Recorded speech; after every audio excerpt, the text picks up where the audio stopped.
Boa noite, meus irmãos amados. Que a graça do nosso Deus esteja nos auxiliando, nos capacitando, quebrantando os nossos corações, para que a gente possa desfrutar do tesouro mais precioso que temos aqui nesta vida, que é a palavra dele. Nós estamos estudando sobre os decretos de Deus. Deus, ele decretou todas as coisas, e em seus decretos ele garantiu que nada, absolutamente nada falharia, tudo seria executado. Jó teve uma experiência com isso, né? Quando ele diz: bem sei que tu podes, e nenhum dos teus planos pode ser frustrado. E também o Salmo diz: o Senhor, nosso Deus, está nos céus e tudo faz como lhe agrada. Então ele é quem manda.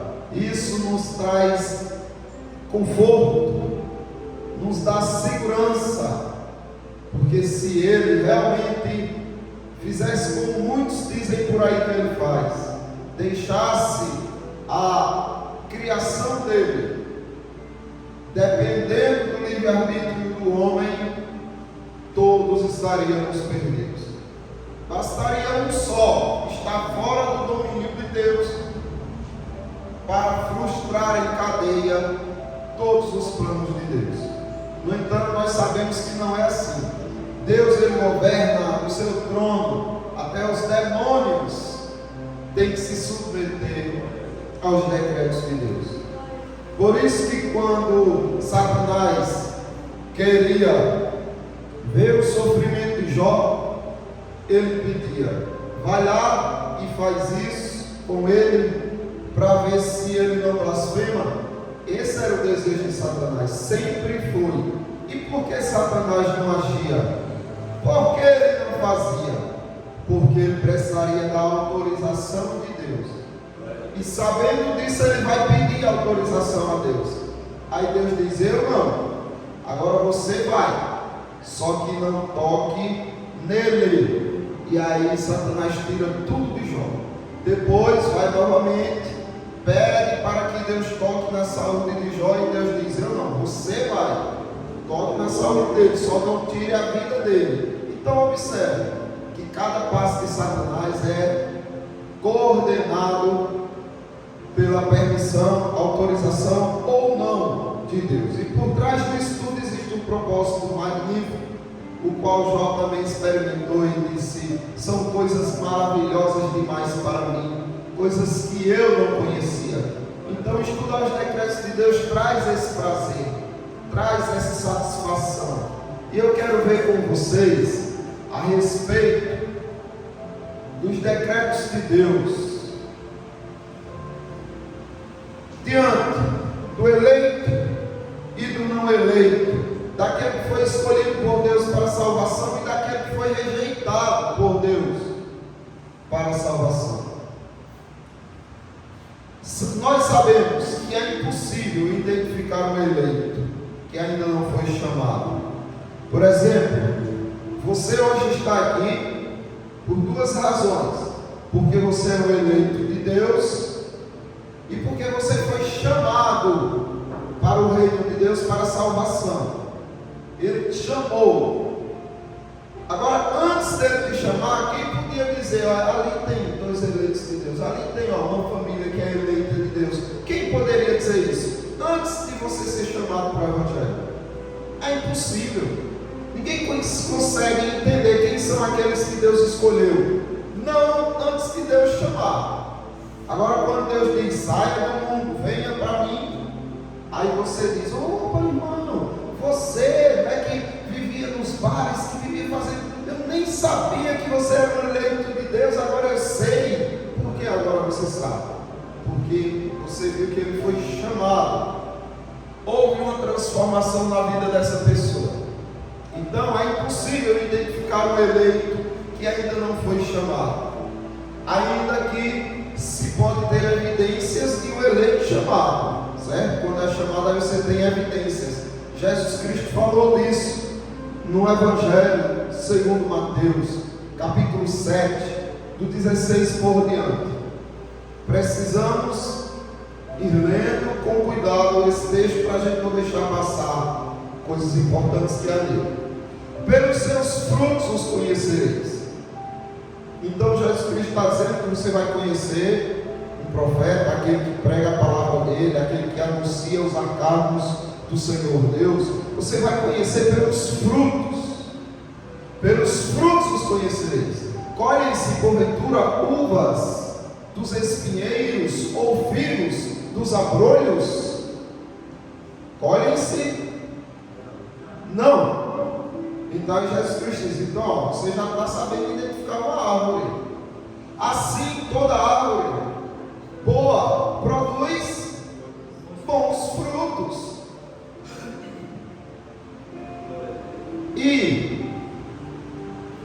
Porém, a árvore má produz frutos maus. Então você começa a observar os frutos, e aí você diz, não, aquela pessoa tem frutos bons, então é um eleito, é uma pessoa de Deus.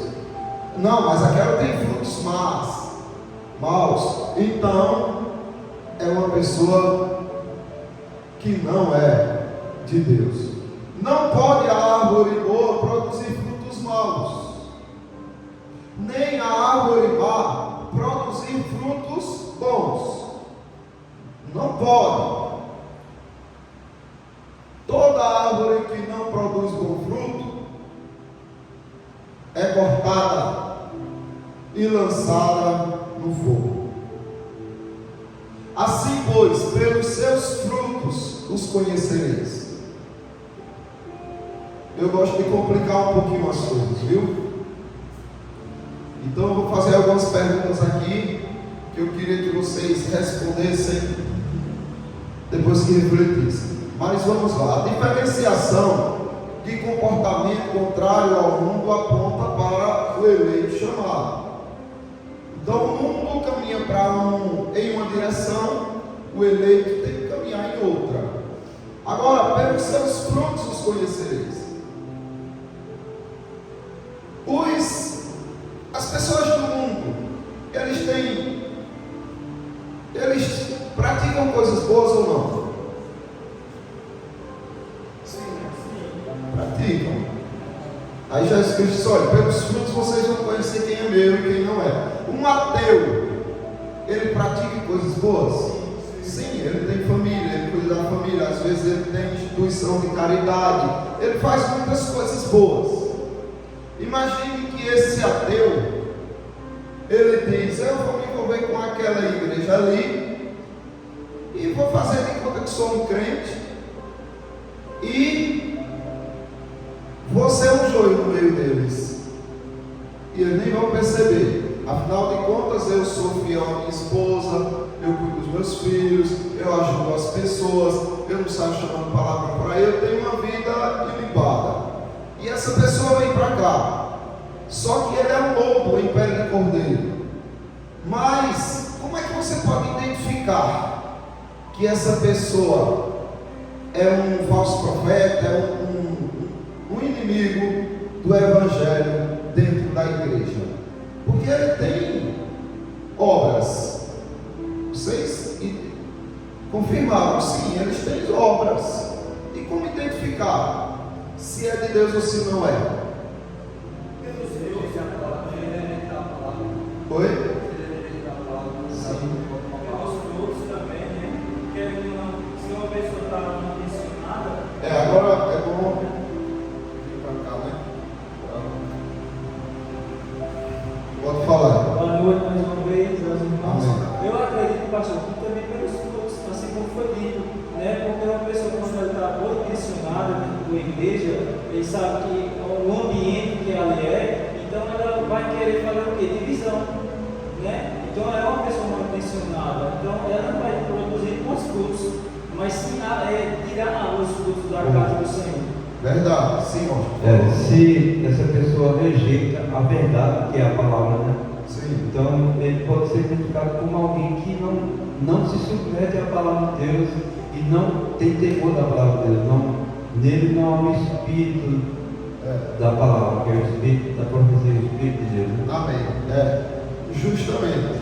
É por aí. Né? Vocês estão muito bem envolvidos com a realidade de identificar justamente quem são esses falsos que se passam por bons. Veja como é um problema isso. É difícil de identificar, mas a dificuldade não está no que Jesus Cristo disse, mas na falta de sensibilidade de você perceber aonde está a perversão daquele que se envolve com coisa errada. Por exemplo, Judas, ele conviveu todo o tempo do ministério de Jesus Cristo, foi como apóstolo. Alguém lá desconfiava que ele era o traidor? Ninguém, pelo contrário.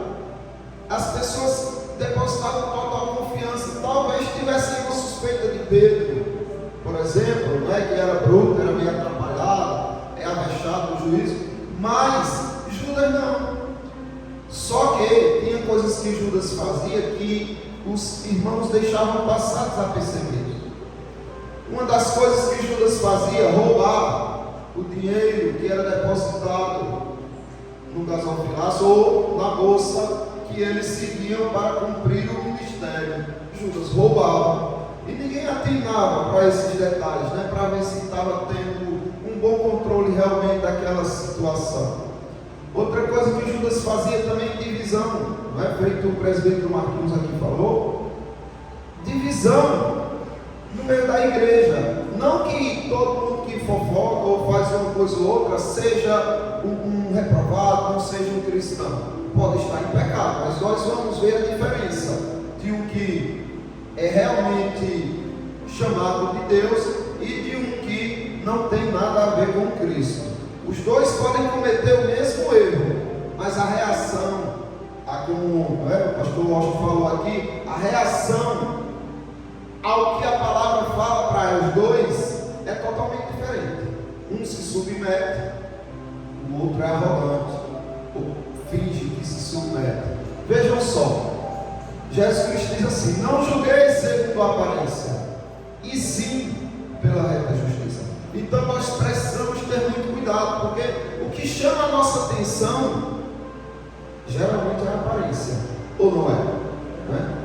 Na psicologia, na terapia cognitivo-comportamental, tem uma observação que se faz a respeito desses pensamentos, dessa primeira impressão, que diz que é justamente o que mais distorce a realidade do indivíduo. Você vê o acontecimento, a tua mente automaticamente, não é? Os pensamentos automaticamente já dá uma resposta para você. Ó, está acontecendo tal coisa. E aí você já se sente como se fosse dono daquela verdade ali. Aí, não, eu já sei o que está acontecendo. Sai dali dizendo algo que você não tem certeza, só porque a primeira impressão foi a que ficou na tua mente. Se você parasse e dissesse, não, tudo bem, pode ser isso, mas existem outras possibilidades? Existe. Então eu vou averiguar todas as outras, eu vou me informar, eu vou me adentrar. E a maioria das vezes, se não todas, é errada essa primeira que você tem, essa primeira impressão. É isso que Jesus Cristo está dizendo. Olha, não julguem pela aparência. Não é porque vocês viram de imediato que vocês já sabem o que é que está acontecendo, porque dessa forma vocês podem condenar inocentes e justificar perversos, maliciosos, pessoas que estão querendo só aparecer, mas sim pela reta da justiça. Então isso também já desfaz aquela conversinha. Não julgue, viu? Não julgue os irmãos. Não, é para julgar sim. Você não pode fazer juízo temerário, precipitado ou pela aparência. É isso que Jesus Cristo está dizendo. Mas ele está dizendo, julgue sim, agora pela reta justiça. Veja só, vamos analisar a vida de Moisés e a vida de Pedro. Um irou-se, o Senhor mandou ele tocar na rocha, não é? Mas ele fez de uma uma forma que Deus não ordenou. Ele bateu com força na rocha. Irado. E Pedro, o que Pedro fez? Negou Jesus Cristo 3 vezes, não foi? Mas vamos ver primeiro Moisés. Em Números, capítulo 20, do 7 por diante, diz: Disse o Senhor a Moisés: Toma o bordão, ajunta o povo, tu e Arão, teu irmão, e diante dele falai a rocha, e dará sua água. Assim lhe tirareis água da rocha, e dareis de beber à congregação e aos seus animais. Então Moisés tomou o bordão de diante do Senhor, como lhe tinha ordenado. Mas o Senhor disse: Pega o teu bordão e faz o quê? Fala a rocha. A rocha vai te atender. Fale a rocha. Moisés e Arão reuniram o povo diante da rocha. E Moisés lhe disse: Ouvi agora, rebeldes, porventura faremos sair água desta rocha para vós outros? Moisés levantou a mão e feriu a rocha 2 vezes com o seu bordão, e saíram muitas águas, e bateu e bebeu a congregação e os seus animais. Então veja, Moisés se irou, já estava contaminado com o mau comportamento da congregação. Essa ira que ele estava contaminou a obediência dele ao Senhor. E agora ele está dizendo: porventura a gente não tem como fazer sair água dessa rocha? Mas Deus disse que sairia. Será que ele estava duvidando? Não é? E será que o fato de ele bater na rocha, pá, e não sair a água, não fez ele duvidar mais ainda? Porque ele vai e bate de novo. É como se dissesse: vai, sai logo. Mas veja só, o Senhor disse a Moisés e a Arão: visto que não crestes em mim, você não creu? Eu disse que ia sair. Se você falasse, sairia, né? Tocasse, sairia. Mas você achou que a pancada, ou você temeu que não acontecesse da forma que eu disse, mas iria sair. Visto que não crestes em mim, para me santificar diante dos filhos de Israel, por isso não fareis entrar este povo na terra que lhe dei. Você vai ficar de fora. Essa geração nova vai entrar, mas você vai ficar de fora. Veja, tudo por conta desse mau comportamento de Moisés. Moisés, ele tinha ou não atitudes que você dizia: esse homem é muito irado, esse homem é muito impulsivo, esse homem é raivoso. Tinha ou não? Sim. E ele matou um egípcio. Quando viu o egípcio batendo lá no hebreu, ele pegou e pum, matou o egípcio e escondeu. Então você diz: nossa, esse cara ali de valente é cheio de ódio no coração, cheio de fúria. Mas o que é que Jesus Cristo diz de Moisés? Lembram? Qual é o testemunho de Jesus para Moisés? Era o varão Moisés muito manso. Quem vai entender Deus, hein? Era o varão Moisés muito manso, mais do que todos os homens que haviam sobre a terra. Aí você pensa: não, então os outros eram tudo bicho, né? Mas não, é porque ele de fato era manso. Agora, o que é manso aos olhos de Deus? Precisamos perguntar isso, porque manso aos nossos olhos é uma pessoa lesa, né? Que não tem reação nenhuma a nada. Mas manso aos olhos de Deus, o que seria? Então vamos lá. A gente vai para Pedro agora. Pedro negou Jesus Cristo 3 vezes. E as coisas que Jesus Cristo disse dele. Mas vamos lá. Mateus, o Evangelho segundo Mateus, capítulo 26, do 69 ao 75. Ora, estava Pedro assentado fora do pátio, e aproximando-se uma criada, lhe disse: também tu estavas com Jesus, o Galileu. Ele, porém, o negou diante de todos, dizendo: não sei o que dizes. Então negou o mestre, a quem ele dizia que morria, né? Eu morrerei por ti, ainda que todos aqui te neguem, eu jamais. Começou negando. E, saindo para o alpendre, foi ele visto por outra criada, ao qual disse aos que ali estavam: esse também estava com Jesus, o Nazareno. E ele negou outra vez, com juramento. Ele não jurava, né? Não usar o nome de Deus em vão. Juramento só perante tribunal e com plena verdade, porque você glorifica a Deus quando jura sob juízo e diante da verdade. Mas juramentos por coisas que, em momentos ou situações que não pedem para isso, e ainda por cima mentindo, porque com juramento ele disse: não conheço tal homem. Que mentira terrível! Mas por que ele jurou que não conhecia? Com medo. Ele estava com medo daquelas pessoas não acreditarem nele. E ele disse: não, só existe uma forma.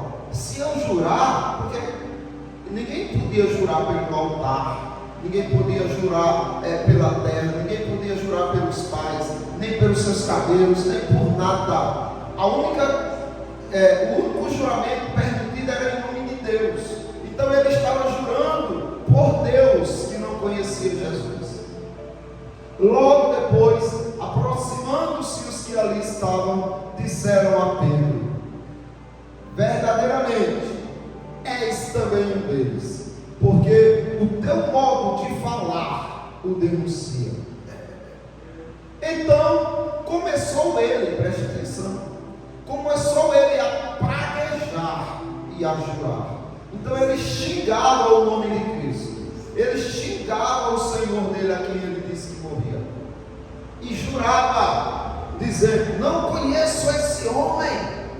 Imediatamente o galo cantou 2 vezes. E o que aconteceu com Pedro? Ele desabou.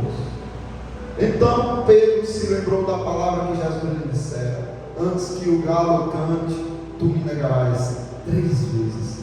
E saindo dali, chorou com amargor de alma. Esse era o comportamento também de Pedro. Vimos o comportamento de Moisés. Mas o que Deus, que Cristo diz de Pedro? Jesus Cristo disse de Pedro o seguinte: Jesus Cristo perguntou para todos: olha, quem é que dizem os homens que eu sou? Uns dizem que é o profeta, outros dizem que é isso, e saiu dizendo, né? Aí Jesus Cristo: mas e vocês, o que dizem que eu sou? Pedro tomou a frente e disse: tu és o Cristo, o Filho de Deus vivo. Aí Jesus Cristo disse: bem-aventurado és tu, Simão Bar-Jonas, porque não foi carne nem sangue que te revelaram, mas meu Pai que está no céu. Ou seja, você é um bem-aventurado, você tem essa conexão com Deus, o Pai. O Pai te escolheu para revelar essa grandiosa verdade. Você é bem-aventurado. Então observe que um dos piores que viria a ser, no sentido da negação a Cristo, estava recebendo elogios de confirmação a respeito de Cristo. E essa outra situação também, quando diz assim: respondendo Simão Pedro, diz: tu és o Cristo, o Filho de Deus vivo. Então Jesus afirmou: bem-aventurado és, Simão Bar-Jonas, porque não foi carne nem sangue que te revelaram, mas meu Pai que está nos céus. Também eu te digo que tu és Pedro, e sobre esta pedra edificarei a minha igreja, e as portas do inferno não prevalecerão contra ela. Jesus Cristo está fazendo um trocadilho aqui.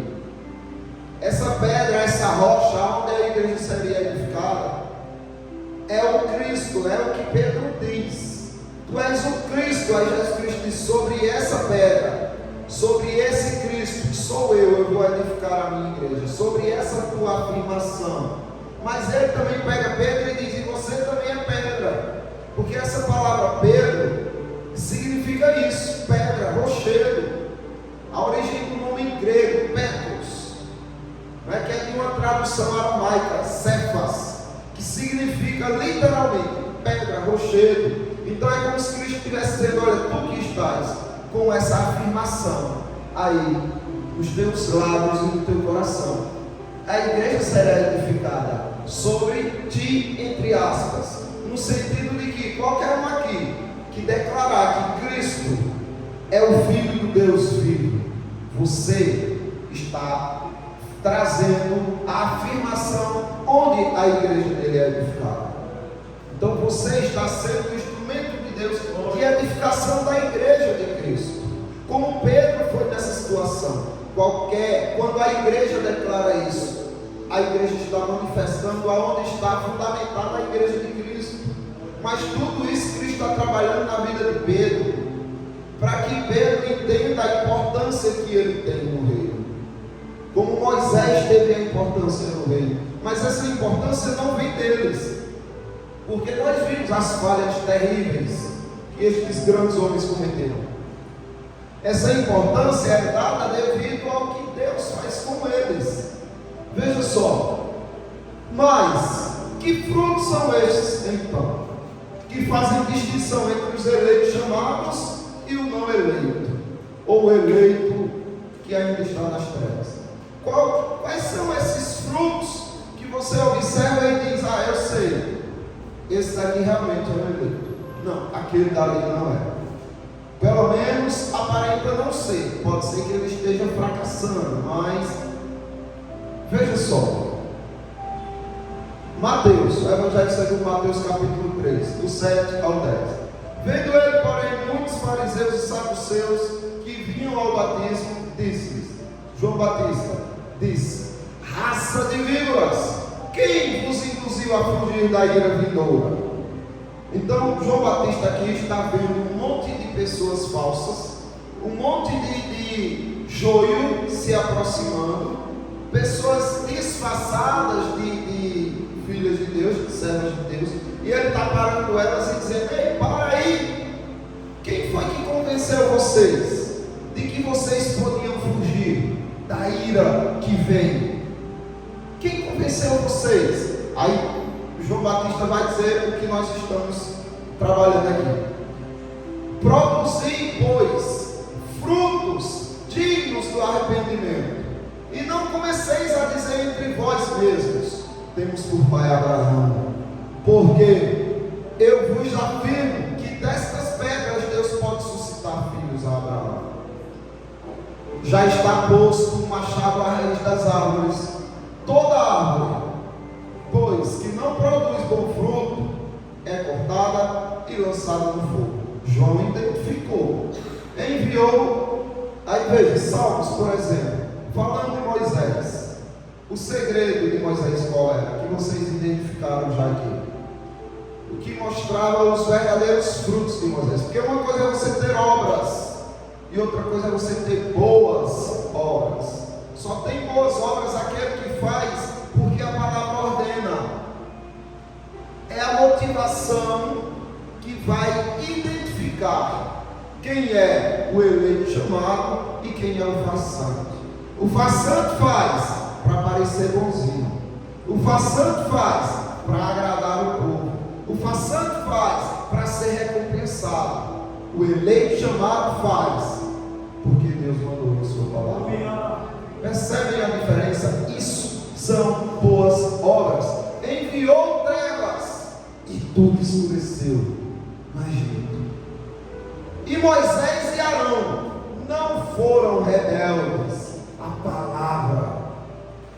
Moisés e Arão não foram rebeldes à palavra de Deus. Aí está o segredo. É você não se contrapor, é você falhar, você vai. Que eles falharam, Deus diz: ó, Moisés, fale para a rocha. Moisés, errou. Foi rebelde? Não foi. Por quê? Porque ali ele só se influenciou com a ira, ele se deixou se envolver com seus sentimentos. No entanto, quando Deus o corrigia, ele baixava a cabeça. Ele não ficava rebelde: não é do meu jeito, é do meu jeito. Não, Deus falava e ele recuava. Quer uma prova disso? Mas vamos ver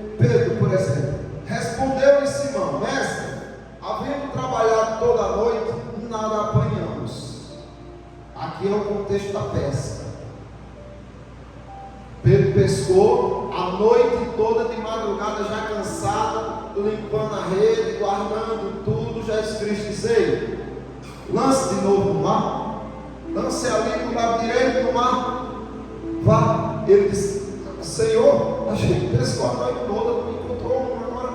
Mas veja, o que é ser submisso à palavra de Deus, né? Ir contra teus sentimentos, ir contra teu cansaço, ir contra teus prazeres, só porque a palavra mandou. Senhor, havemos trabalhado a noite toda, nada apanhamos, mas sob a tua palavra lançarei a rede. Isso fazendo, apanharam grande quantidade de peixes e rompiam-se-lhes as redes. Mas observe, eu não queria não, Senhor, vou confessar, porque cansado eu estou, sem vontade também, mas tua palavra então eu faço. Entendeu a diferença? Agora vamos ver Moisés. Deuteronômio capítulo 3, do 23 ao 26. Também eu, nesse tempo, implorei a graça do Senhor, dizendo, veja, Moisés viu a besteira que fez, se arrependeu, clamou pela graça de Deus, para que entrasse na terra prometida. Me perdoe, Senhor, a tua graça é capaz de me fazer entrar. Dizendo, ó Senhor Deus, passastes a mostrar ao teu servo a tua grandeza e a tua poderosa mão, porque que Deus há nos céus ou na terra que possa fazer segundo as tuas obras, segundo os teus poderosos feitos? Rogo-te que me deixes passar, para que eu veja a boa terra que está da além do Jordão, esta região montanhosa e o Líbano. Ele clamou humildemente ao Senhor. A resposta de Deus. Porém o Senhor indignou-se muito contra mim por vossa causa e não me ouviu. Antes me disse: basta, não me fales mais disso. Pare aí, não quero ouvir mais desse assunto. Você não entra e pronto. E aí ele se rebelou, se revoltou, xingou, esperneou? Não, simplesmente aceitou, subiu no monte, olhou de longe e morreu, se submetendo à palavra de Deus. E aí Jesus Cristo diz a Pedro também, no Evangelho segundo João, capítulo 21, do 18 ao 22. Em verdade te digo que, quando eras mais moço, tu te cingias a ti mesmo e andavas para onde querias. Quando, porém, fores velho, estenderás as mãos, e outro te cingirá e te levará para onde não queres. Disse isto para significar com que gênero de morte Pedro havia de glorificar a Deus. A morte de Pedro glorificaria a Deus, contrário da negação que ele fez anteriormente. Depois de assim falar, acrescentou-lhe: segue-me. Pedro, como morreu, a história conta, não tem na Bíblia o relato da morte de Pedro. Tem dizendo assim, Jesus Cristo dizendo que ele vai morrer de um jeito que ele não vai gostar, mas ele morreu crucificado também, só que de cabeça para baixo. A história diz que Pedro, antes de ser crucificado, assistiu a esposa sendo crucificada, e os seus carrascos dizendo: e aí, vai negar esse nome? Não, vai ser o mesmo destino da tua esposa. Se você negasse, ela poderia se escapar da morte, e também você escaparia da morte. No entanto, ele não negou, porque ele sabia que nesse momento encontraria com ela rapidinho. No entanto, quando foram crucificar ele, ele disse: eu não sou digno de ter a morte que o meu mestre teve. Crucifiquem-me de cabeça para baixo. E ele foi crucificado de cabeça para baixo. Então ele glorificou a Deus, sim, como Cristo profetizou. Mas Pedro, ainda naquela euforia dele, voltando-se, viu também que ia seguindo um discípulo a quem Jesus amava, o qual na ceia reclinara sobre o peito de Jesus e perguntava: Jesus, Senhor, quem é o traidor? Vendo, pois, Pedro perguntou a Jesus: e quanto a este? Respondeu Jesus: Se eu quero que ele permaneça até que eu venha, o que te importa? Então é aquilo, Jesus Cristo disse como é, Pedro baixa a cabeça. O que te importa? Quanto a ti, segue-me. Só isso, é só o que eu quero que você faça. Siga-me. Para terminar, eu quero contar a história que eu presenciei, né, de alguém que se submeteu e achei muito bonito isso. Eu vi um pastor e um membro da igreja conversando, e esse membro estava com ira no coração, estava com muita raiva no coração. Por quê? Porque alguém da igreja, algum irmão em Cristo, falhou com ele, fez alguma coisa, eu não me lembro, porque faz muito tempo eu era novo convertido, e ele estava reclamando e falando, e o pastor tentando acalmar ele. Não, meu irmão, olha, tenha paciência, todos erramos e tal, e nada, não tinha acordo. Aí eu lembro do texto eu lembro. Foi esse aí, de Efésios, que o pastor citou para ele. A reação dele foi o que me deixou espantado, diante da leitura do texto. Ele disse assim, ó, no versículo 3, do capítulo 4 de Efésios: esforçando-vos diligentemente por preservar a unidade do Espírito no vínculo da paz. O pastor só disse isso, ele estava mais quando escutou essa palavra, e eu esperava ele falar qualquer coisa, ele não falava mais nada, ficou mudo o tempo todo que a gente seguiu conversando. Por que isso? Porque ele mudou subitamente de postura, porque foi a palavra que foi contra a ira dele. Ele disse: opa, freia a ira. Não, contra a palavra não. Obediência à palavra. Entendeu? É isso. As boas obras são isso. Então, quando alguém se submete, mesmo contra os seus prazeres, os seus desejos, as suas vontades, isso é o bom fruto do Espírito, não é que produz paz, alegria, perseverança e tudo mais. Tá bom, irmãos? Então, pelos frutos conhecereis, pela obediência, pela submissão, pela sujeição à palavra. Agora, crente que diz: não, vem aqui, tem aí, mas eu não quero saber. Cuidado, tá? Alguma pergunta aos irmãos ou acrescentar alguma coisa? Eu gostaria de fazer uma observação. Quando o pastor estava falando a respeito de Judas, né? Tem um detalhe bem interessante. Quando a mulher, que ela possuía um vaso de alabastro, que era um perfume muito raro, caro, né? Ela pegou aquele vaso e quebrou sobre Jesus para ungir seu corpo, né?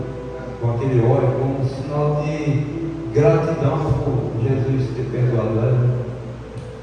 E Judas, como ele era aquele que tinha o poder sobre o dinheiro que era depositado ali às ofertas, ele falou: que desperdício.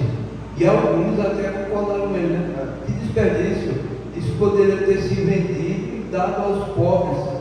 Quer dizer, ele demonstrava uma falsa humildade, uma falsa bondade diante das pessoas. Quer dizer, ele era uma pessoa que, se olhasse, dizia que era excluído, porque ele demonstrava cuidado com os pobres, mas era um falso cuidado. A Bíblia fala que não era cuidado com os pobres, é porque ele metia a mão na bolsa e roubava o dinheiro que ali era depositado. Justamente. E esse ponto aí é importante, porque ele diz isso a alguns. No Evangelho você vê Judas disse tal coisa. Depois, em outro Evangelho você já vê dizendo: e alguns disseram, porque esse desperdício. E em outro Evangelho você já vê: e todos os discípulos disseram, por que esse desperdício? Começou com a semeadura de Judas, né? Da divisão, da discórdia. Aí contaminou alguns, esses alguns contaminaram outros, estava a igreja toda contaminada. Mas eles estavam indo contra quem? Contra a mulher que estava honrando Cristo. Então, o joio, ele vai justamente contra o que Deus ordena. É o mau fruto, né? Tem o bom fruto e o mau fruto. E é isso que eles fazem. Agora, você também não pode chegar e dizer: aquele irmão não é um eleito, não é um escolhido, não é um chamado, porque é complicado. Veja, esses muitos e depois todos que estavam falando a mesma coisa, falaram por influência de alguém, se deixaram levar. Meninos foram agitados pelo vento, por falta de firmeza na palavra. Então você tem que ter cuidado na hora, não é o eleito, porque eu falei da Bíblia para ele, ele não aceitou. Calma. Vamos tentando ver se realmente esse irmão não está pensando que é de outra forma. Não, eu entendo esse texto de outra forma, não sei, alguma coisa, até que você tenha realmente ciência, se é um rebelde mesmo contra a palavra, ou se é simplesmente um menino na fé que está precisando de uma orientaçãozinha maior, não é? Mais alguma coisa, irmãos? Eu agradeço a palavra. Passo para o presbítero